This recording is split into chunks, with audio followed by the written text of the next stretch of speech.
Welcome to Kenton Teaches. Enjoy the video. You begin by confirming two essentials: an active Apple Music subscription and your Apple ID credentials. Once ready, open the Alexa app and go to Settings, then Music and Podcasts. Tap Link New Service and pick Apple Music. Sign in with your Apple ID when prompted and accept the permissions Alexa needs. Make sure you use the same Apple ID tied to your subscription, otherwise Alexa can't access your library.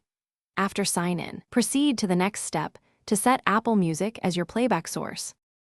Once done linking, set Apple Music as your default music service in the same music and podcast settings. This prevents you from needing to say the service name each time. Then test a few voice commands.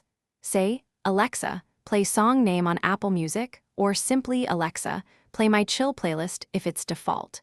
Make sure you enable voice profiles so Alexa recognizes different household accounts. That lets each person access their Apple Music library and recommendations.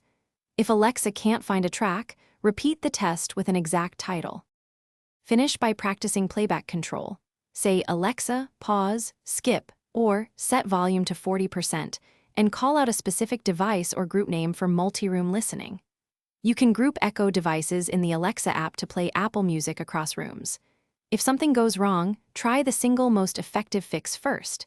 Sign out of Apple Music in the Alexa app, update the Alexa app and Echo firmware, then sign back in. Make sure your Apple subscription is active, and the Apple ID uses the correct region and permissions.